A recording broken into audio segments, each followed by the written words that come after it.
Bonjour à tous, nous te saluons au nom de Jésus. Bienvenue à ce numéro de plat du jour pour ce lundi 13 janvier 2025. Aujourd'hui, notre plat est préparé dans l'Épître aux Hébreux, le chapitre 13, le verset 5. Que votre conduite ne soit pas guidée par l'amour de l'argent. Contentez-vous de ce que vous avez. En effet, Dieu lui-même a dit « Je ne te délaisserai pas, je ne t'abandonnerai pas ».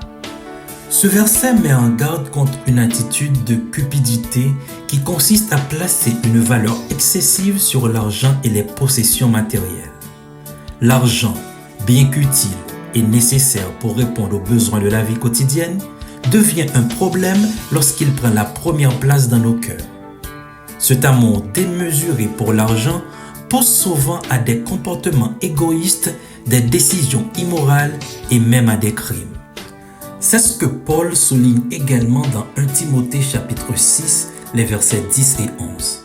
Car l'amour de l'argent est une racine de tous les maux. Et quelques-uns, en étant possédés, se sont égarés loin de la foi et se sont jetés eux-mêmes dans bien des tourments. Pour toi, homme de Dieu, fuis ces choses et recherche la justice, la piété, la foi, la charité, la patience, la douceur. La cupidité aveugle l'homme, le rendant insensible à la souffrance des autres et l'éloignant des valeurs spirituelles. Dieu nous appelle à une vie marquée par le contentement, c'est-à-dire la capacité de se réjouir de ce que l'on possède déjà, sans toujours aspirer à davantage. Le contentement n'est pas une excuse pour la paresse, mais une reconnaissance que notre véritable richesse vient de Dieu. Lorsqu'on comprend que tout ce que nous avons est un don de Dieu, nous sommes libérés du piège de la cupidité et de l'anxiété liée au manque. Ce contentement nous permet de gérer l'argent avec sagesse en l'utilisant comme un moyen pour glorifier Dieu et bénir les autres plutôt qu'en étant dominé par lui. La promesse divine « Je ne te délaisserai pas et je ne t'abandonnerai pas » rappelle que notre sécurité ne réside pas dans nos biens matériels, mais dans la présence fidèle de Dieu. Alors que les richesses peuvent disparaître ou être incertaines, Dieu reste immuable et fidèle. Cette assurance transforme notre rapport à l'argent. Nous apprenons à nous confier en Dieu pour nos besoins présents et futurs au lieu de chercher notre sécurité dans des choses éphémères. En mettant notre foi en Dieu, nous trouvons une paix et une joie que l'argent ne pourra jamais offrir. Enfin, ces paroles nous invitent à examiner nos priorités et à nous demander ce qui guide véritablement notre vie. Sommes-nous motivés par la peur du manque ou par une confiance totale en Dieu?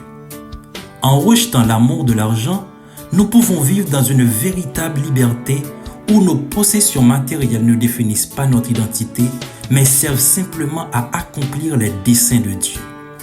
Ainsi, au lieu de courir après les richesses terrestres, aspirons à enrichir notre âme en cultivant une relation intime avec le Seigneur, lui qui est la source de toute provision. Bon appétit à tous, bonne journée, soyez richement bénis au nom de Jésus. Merci bon Dieu pour bon moi parole ça. L'aime décourager li pas moi force. L'aime grand l'aime moi soif, moi supporter. Parole ça que beauté là-dedans.